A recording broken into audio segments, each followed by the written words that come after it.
Yeah, we can always start over. What's up, guys? This is Rarity Games, and we're here to bring you a quick podcast number 5.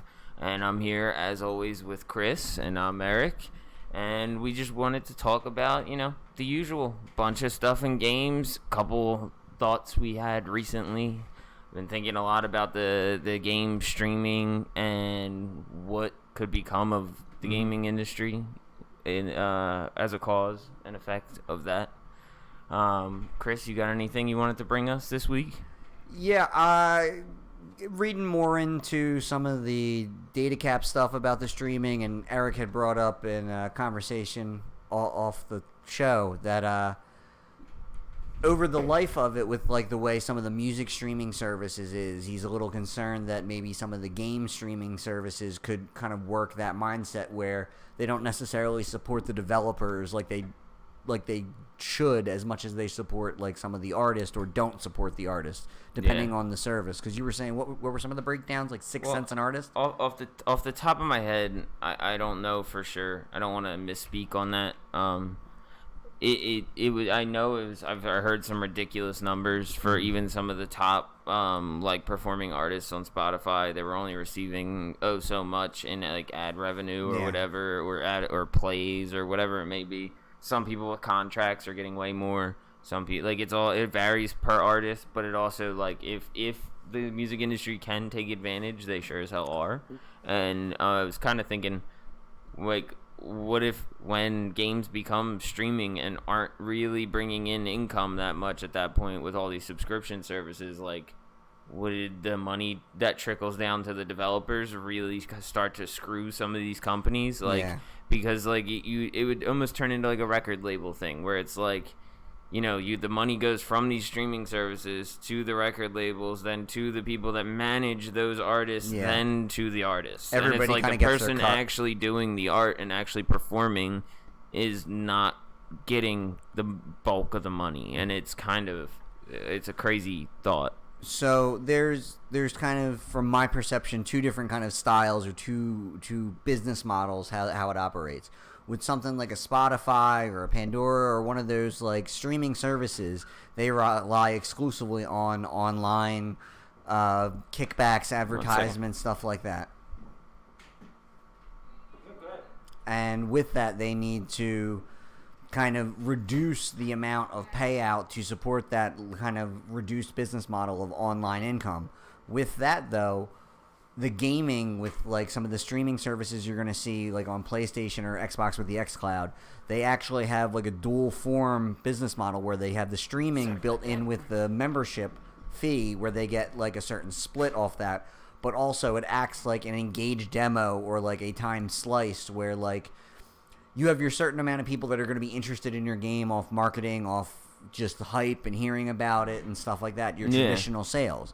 But what this is doing is it's accessing like a market that's going to give you like people that wouldn't necessarily get your game a second look. It's now included in their subscription. And it's going to get more traffic in on them. Yeah, and I'm not just looking at the bad side of it. I think there's a lot of advantages to streaming games and all this, and especially for the consumers, and it gives access to way more people, but it is worrisome, and here's what I was mentioning. Here's the math. Spotify pays about 0.006 cents to 0.0084 cents per stream to the holder of the music rights.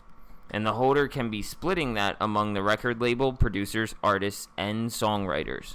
So from the gaming end of this perspective, though, if that, say that, I'm quite sure it's probably not that bad of a split, but it's probably still a rough split. But of that, say, however much they negotiate out from Microsoft to be part of like Game Pass or what have you, they view it as like a rental, like almost like you would have like some of your movies play at like a dollar theater or like a very like budget theater. You're still getting something out of that IP that you've already made. So maybe it doesn't necessarily launch on some of these streaming services. Maybe it's out there for 6 months or something, like we saw with Metro Exodus, where like it made a splash. The people that were really interested in it bought it. It made its initial kind of knot. And then when you start to see it go on sale for maybe $40 versus the full $60, it starts to show up on a Game Pass or like a a PlayStation Now as you end up kind of expanding out, and you're getting kind of a wider net off of that. You're not necessarily just making your big splash and that's the end of it and you sold your copies, and whatever you sell in that like first 9 months or year, that's pretty much what you're going to sell. Yeah. With this, it gives it that longer tail, and because they've removed the barrier to entry, a lot of people are going to end up trying your game. Yeah. And even if it's like we said, maybe only 1 or 2 out of 10 end up turning around and purchasing the game off that, that's still an additional uptick off of what they were originally going to get of people not playing. And you see similar stuff with Games for Gold or PlayStation's free monthly games. Like, you get an instant uptick in those games, and sometimes you get a resurgence the next month of people purchasing the game because they're like they missed it last month. Yeah. And all their friends are now playing Rocket League because it was free. And then when Rocket League goes on sale, like other people are buying it again. Well, not only that, it becomes this thing. Not only that, but from my questioning standpoint is, so it's easier to see these links on the same console. If you're a PlayStation Now subscriber and you buy a game you tried on PlayStation Now, it's a lot easier for PlayStation to see that you're on their ecosystem and you looked at A and bought B. Same thing with Xbox. But I'm wondering for some of these streaming services like Spotify or whoever, if these streams end up leading to more sales for like actual record artists or not, because that's a harder breakdown. That's a harder thing to track kind of abstractly. I could see it help in a way, almost like how, based off of how the music industry was before the streaming services, because of all the illegal downloading and all that. Sure. Like, it's a different environment completely, so we can't really completely compare the two. No, but it's just a matter of, for me, it was just a thought in the sense that, like you said, you see the record labels having issues selling albums, so they start selling their rights to these streaming industries and all that to make a few bucks on the side, and that could very well be a kind of similar thing that happens, and it's at first maybe not, but once it's 5 years down the road and everyone is subscribed to one streaming service or multiple, it's like GameStop's done for, that's for sure, because you got digital and you got that, and then you can just order your physical copies off Amazon or Walmart, and like it just becomes this thing where games are going to get so much cheaper. They may get bought more, like you said, because there may not always have every single game on the streaming service, but I don't know if the value of the game is going to be as much anymore. Yeah, well, I think, and that's kind of one of the things they have to be aware of, is when they're like curating these marketplaces, is it going to be on this service for 3 months, 6 months, a year? Like, obviously that's going to be like a case-by-case basis, but I think it really is going to determine the type of game. If it's a smaller, more indie studio, the couple grand they might see a month or whatever the deal is, it's going to be great. It's going to be maybe super impactful. Maybe a lot bigger for them. And not only that, but with that support they get from a Microsoft or a Sony or whoever is going to let them fund their next project. Maybe they made their big splash, they paid all their bills with their last game, and it didn't maybe make a big hit, a great hit, but it paid for itself kind of thing. Yeah. Which for a lot of companies starting up, just having the thing break even and make something out of itself and start a user base is enough. Having it out there on one of these services after the fact can help support kind of the next product and the next thing, and it like builds a little stepping stone kind of path. Yeah. So I think that's a way it should be handled. It necessarily might not be handled that way, but we also are going to start to see, I think, a lot of the platform holders like the Xbox, the Sonys, or maybe the Google Stadias as things are rolling out, start to turn into more of like an MCN, like a YouTube-style multi-channel network, because now even if, say, you have 1 million users on your subscription service, and maybe you only say 4% of them download indie game number 4, you know what I mean, indie game X, you're still pulling resources from those 1 million users to support that developer and handle that product. And I think that's what we're going to start to see in the next generation heading forward, is the platform holders are more going to band together and kind of, oh, you're on board with me, you're in my ecosystem, cool, here, let me support you and help you with this, let me optimize you with this. They're going to end up forming a lot more strategic partnerships, as they say. Yeah, and you see that similar things with PlayStation going over to Azure and like talking to Xbox about their streaming services. There's a lot going on here, and from what I was just picking up off of that, there's nowhere really that, and I've looked before, there's nowhere really that you can get a hard, concrete like evidence of what games themselves are getting cut wise out of Games Pass or PlayStation Now. Or any of that kind of stuff. They do like a newsletter announcement like every month or so, and it's like maybe anywhere from 3 to like 6 games depending upon. Yeah, but in the same token, they keep adding in new games. Like they say, over 100 games is like the Game Pass Xbox kind of tagline. But like I looked the other day, there's 211 games. I'm saying how much you cannot find how much each game earns. Oh no, you're not going to. Off of Xbox Games Pass and the revenue they get. You're not going to. All of those deals are individually like negotiated or whatever. So they have probably some crazy Xbox marketing team. I think they brought one of the people on stage during E3 this year. Which helps that they're all individually taken care of themselves, which is nice. Like that. I mean, I'm sure they have like their categories. Like it's like you're this kind of game, so you get this kind of deal or whatever. But and that's kind of why I feel that we're going to see eventually these like Xbox and PlayStation larger platforms start to get that little like MCN feel where like, oh, here, let me set you up with a rep. You're under our umbrella, but you're your own thing. Like it's going to feel like the second party studio feel where like we're not really owned by you, but we are affiliated with you. But that's a good thing for the right now, especially with these companies that are struggling maybe a little bit and they want to get back in it.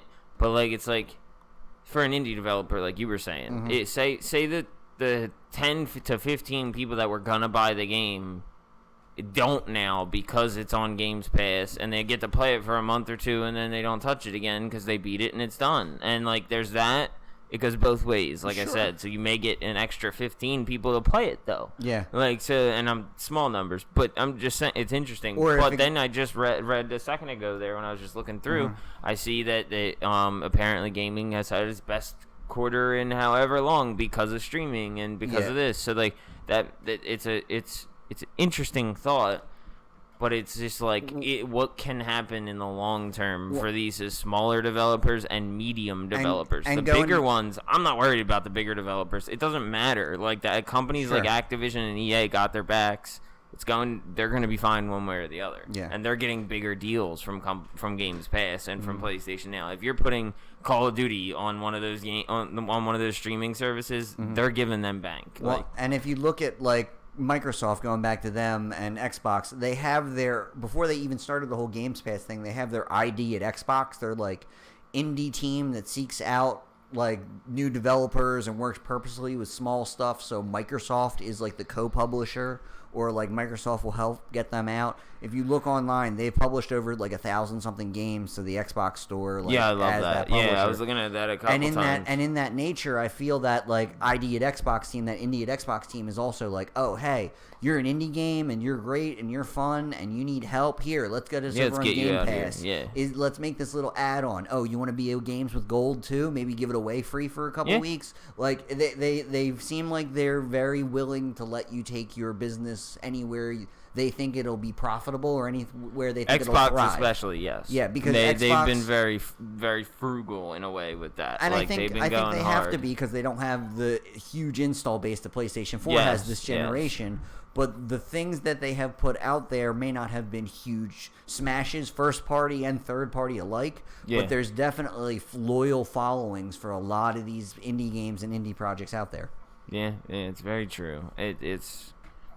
It's going to be an interesting future, to say the least. And like companies like Stadia coming around, like with the pricing on that, like it's just it's a weird direction that it's going. And I heard somebody, Jared Petty, make an argument about, because people always say like the pricing of games, whether they're too high or too low, and like his argument was great in my opinion, that it honestly they're too low still. Even if anything, games should be more expensive, especially for like indie developers and stuff like that they're charging $15 for their game that 4 people put their heart and soul into for 5 years, and then say they only sell like a couple 100,000 copies. That's still not that much after they pay off all their debt or all their issues with getting back into it. It's interesting. I wholeheartely agree with you, and I thought about this. I thought about this the other day. So, like I was saying earlier, right now there's something like 210, 211 games on Games Pass. I'm paying my $10 a month, so that means I'm paying like what, half a cent a game for access to those games every month. Yeah. But you have to think that half a cent a game. Now this is just rough averaging. Times however many million subscribers are in Game Pass, times however many months that product is on Game Pass, they might only make like, 20 or 30 grand, but in that token, that 20 or 30 grand might keep an indie dev studio going.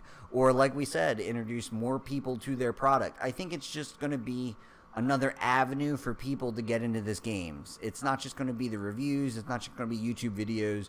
You get to get hands-on, and I think that's what Stadia is going to end up doing well with its instant streaming, no wait to install. It's going to be real easy to just hop on and try something. And I think once Microsoft launches X-Cloud, partners it with Game Pass, and ties in their weird little ID at Xbox, that's like a farm club for all this. I think Microsoft's building the most comprehensive future, but I think Google has a chance to do a lot of what Microsoft is doing. Microsoft's thing is they just have been doing it longer. Yeah, for what we were just talking about a little while ago. Even Phil Spencer mentioning, like, oh, we came to E3 to talk about this, and then we get here, and Stadia comes on before us, and they have a name, they have a date, they have everything up and running and giving it to the public. And he's like, hey, it's just not. It's nice that we're doing what we're doing, and we're as far as we are, and we're making sure everything goes well. But they're already ahead of the game and getting in it, and we'll see what happens. Well, but Xbox has a bigger gaming infrastructure, in my opinion, than Stadia would. Oh, absolutely. And Xbox is going to bring almost all of their titles with their backwards compatibility to that X-Cloud. They have to. So I think that's going to be a big asset. Sony, on the other hand, is a very, very weird story because Sony supported the indie devs a huge amount during the PS2 days. Huge amount of indie devs making physical copies. You see a lot of like weird little limited run Japanese games. Like they were all about that. I was gonna say, it's not like they don't anymore. They just don't like push it like that anymore. They're not advertising it or anything. PS3 got cut back because it was so hard to develop for PS3 initially. Yeah. And unless you were planning on making a PlayStation 3 game on that cell processor, for a lot of indie devs to port over something that was designed on PC or Power PC on Xbox 360 or something like that, it was a lot harder back then and cost prohibitive for them to bring their product everywhere. But I think with the PlayStation 4 coming into more standard PC-like hardware like the Xbox One and everybody else, that you're going to see a lot more of that proliferation. Like I think with the PS4 in general this generation, they've done a great job of bringing PC games that you've seen on Steam, like Darkest Dungeon and a lot of games that you wouldn't necessarily have associated with Sony's platform during the PS3 generation coming around. So if they can take that and kind of carry it over to like their Gaikai PlayStation Now part of the business, that's where I think Sony kind of stumbles a little bit, is it doesn't like to play nice with itself. It's weird. Yeah, I was just going to say their advertising scheme is odd. The only thing they really advertise are the exclusives. It's the only thing they push hard, or at least in the Americas. Well, like the Japanese marketing could be completely different, and they could be marketing in areas that are lower sales, like... Whereas us, it's like in this area, they're probably like, we don't need to. We know you guys are buying our games. And you got to remember, there is a certain percent of targeted ads. So you get to see things based off 80% of ads are targeted now. Like, you don't see a billboard anymore for electronic stuff. They know where to get you. Yeah. Like, but every once in a while, you'll see like was a PlayStation View in the cross media bar and stuff like that. Yes, it just pops up. Like that kind of stuff. But they want to advertise View because it's not getting hit as much. And what back to what you were saying about Games Pass, saying it's let's say I give a half a cent or whatever to each person. They have 64 million active subscribers right now. Okay, so you got a point. Like, and maybe that's still not a substantial amount, but it could be more than they've gotten in the last few months on their game because their game hasn't been bought in a while because it was released last year. Even if, like, for example, a classic Bethesda game, Oblivion, a Xbox 360 game that is old, okay? That has been on Games Pass for, I want to say, roughly 8-9 months. Because someone's playing it. Because, A, someone's playing it, B, there's always new people to discover that game. It was one of those early, like, open world prototype games that like shook up the script. But because it's there that long, Bethesda's just raking in cash on a product they already developed, already made, it's already out there, that they're not really going to see any new sales on ever. So this is a way for an old product to just generate money, much like a Back to the Future movie on Netflix. Something that's been around forever is still making money for someone somewhere. Yeah, it is smart overall. Like I'm not hating on it by any means. It was just a thought that I'm worried certain things will start to fade away because of it, and it's like good and a bad. And like it's the same thought with digital games. Like, oh, I buy so many of these games on digital, and then like what happens when they just stop letting us play it? Like, or even when the servers go offline first, and then a year or two after the servers go offline, they just stop selling it or stop letting you download it. Or not only that, like what if somebody makes a deal with a new streaming store where it gets pulled off of another store, like a contract or something. So like, Epic and you see that with streaming services all the time. Epic just bought Psyonix, the makers of Rocket League. So Rocket League is now going to be an Epic Store exclusive. So if you own it on Steam, you can still play it on Steam. It's your game. You bought it. It's yours.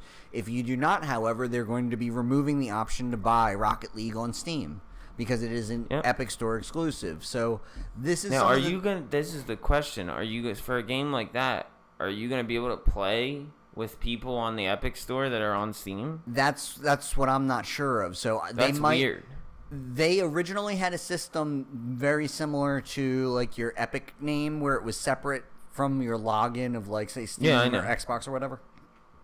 I believe it was Rocket ID with Psyonix. And now it'll just tie into the Epic. And I think that's exactly what it's going to be. So you'll probably be running on Steam servers, logging in with a Rocket ID to kind of cross-platform play with Epic servers. I assume. And it might not necessarily run as well as Epic servers. I was going to say, how much is Steam going to be like, oh, that's fine. No big deal. Well, I know they don't usually care that much. It's not even how much is Steam going to say, okay, that's fine. It's a matter of how much do you think Epic's going to go out of their way to maintain their back thing it up and on Steam's platform now that they have their own platform to worry about. You know what I mean? It's like, you're going to take care of your own first. Yeah, I mean, they could be playing Rocket League 2 as we speak, so that's their hopes is they run this as far as they can and then just chuck Rocket League 2 out there and slowly phase out the first one. Rocket League, I think, much like Minecraft, is one of those games I don't think we'll ever see a sequel. It's like World of Warcraft. They'll have iterations and seasons and like DLC to sell you, but like the product itself is not going to have a number 2, a sequel at some point, just because of it being so massive. Yeah, it's how a lot of people feel about Fortnite, too. Well, and if you look at some of the huge old MMOs from back in the day, they tried to have some of these sequels come out, and some of them didn't necessarily make as big of a splash. I mean, your EverQuest did, because at the time we were all still in that sequel mindset, and the game as a service literally wasn't invented yet. It was something that was an MMO that kind of changed and evolved over time.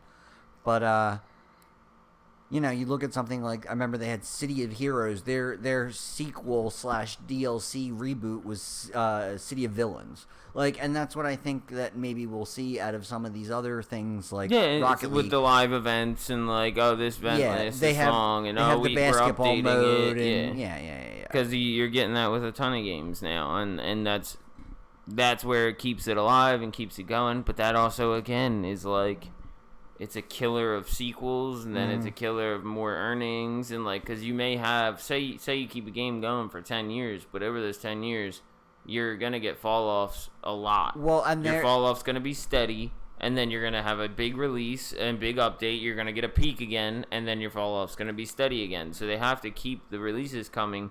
But how much money do they make each one of those releases? I guarantee you, there's some marketing business exec in a boardroom somewhere with graphs going across each other, trying to find that crossover and point. Overall, after a 5-year point, money is earned more when you stream and when you do updates. I don't think it's a 5-year point. I think it's like 3.5 personally, because if you look at something like Ghost Recon Wildlands, that game came out about 2.5 years ago, had multiple updates and reboots and live events and DLC packs and all kinds of stuff, and they're now just bringing out the sequel now, almost 3.5 years later? But that's great, because it gives the time for that's the plan I see and enjoy. And because that gives the developers more money and the gamers more content overall.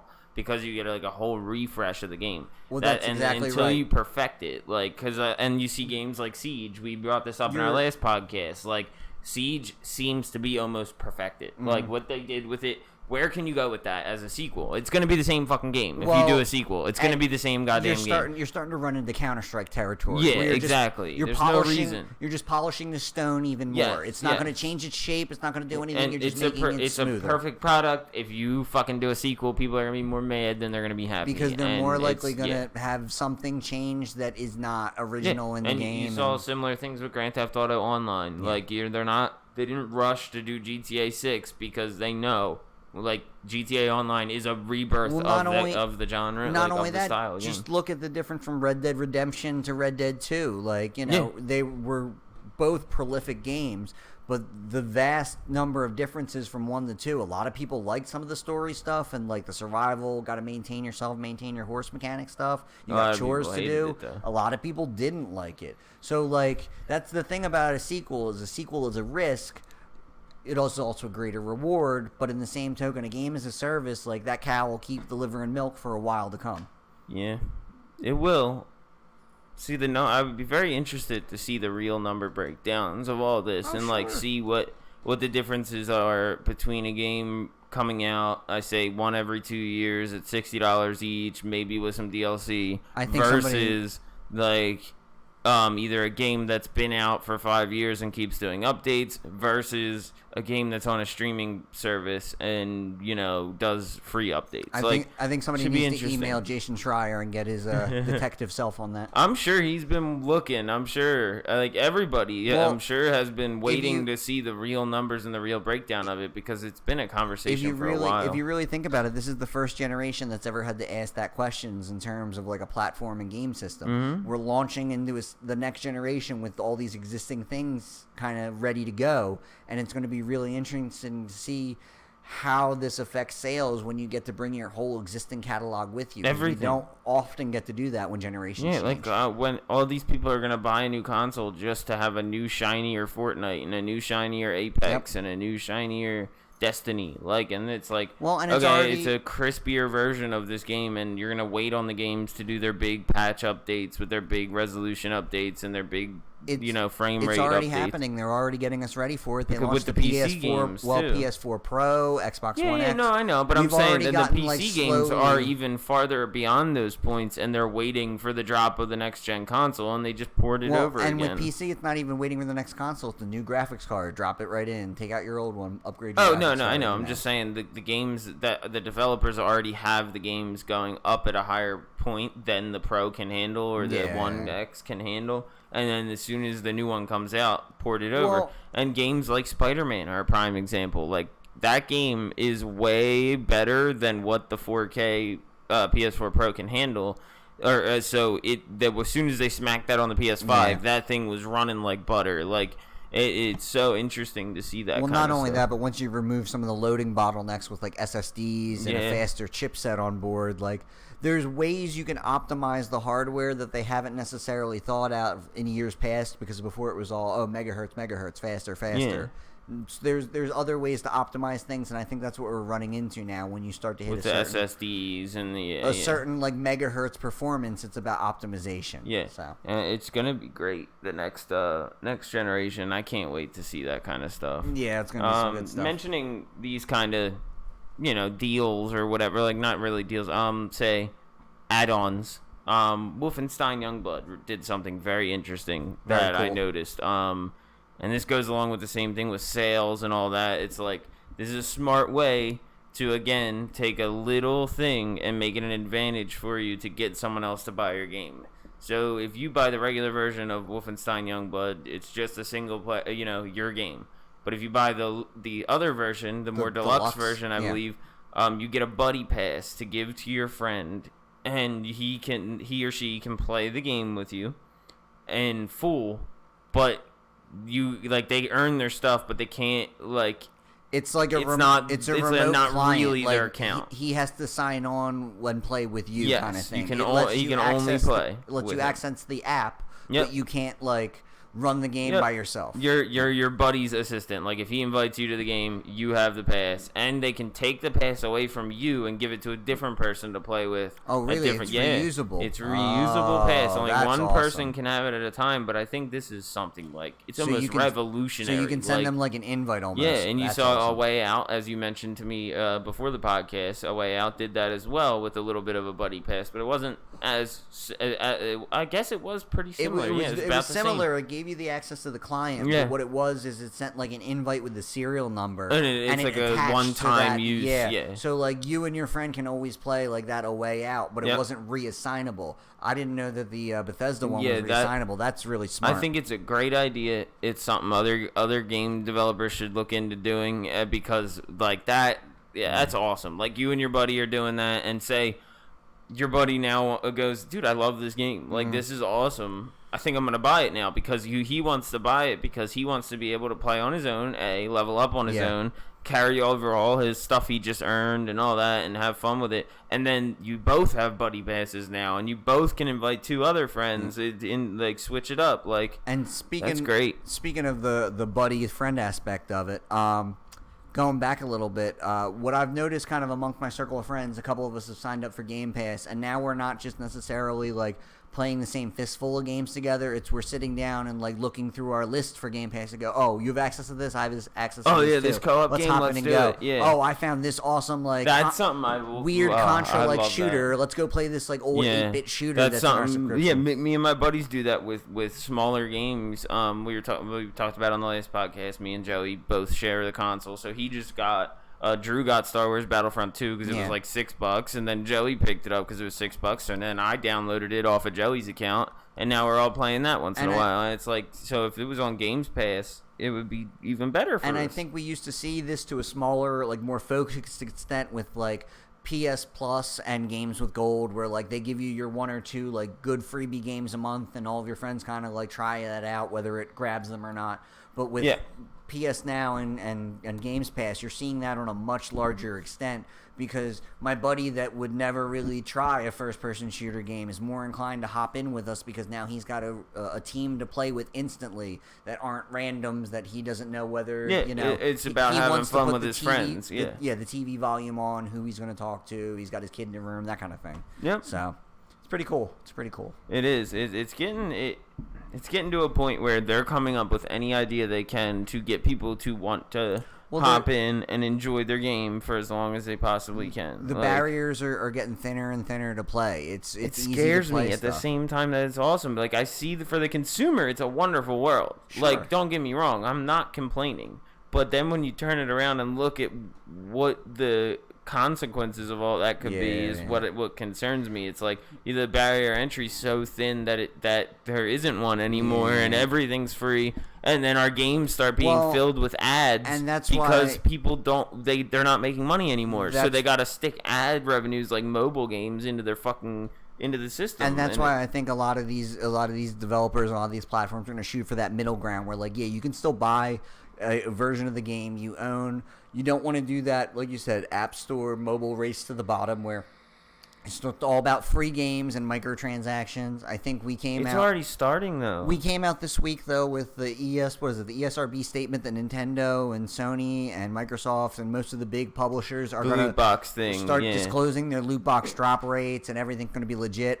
Funny story, I actually was playing Elder Scrolls Blades earlier this afternoon while killing some time, and I looked and scrolled down through like their chests, and it all of a sudden now lists their random drop rates in it, and it says, oh, you're going to get ahead of it. A common item 1 out of 3 times, a rare 1 out of 10, or something like that, like a 10% drop rate.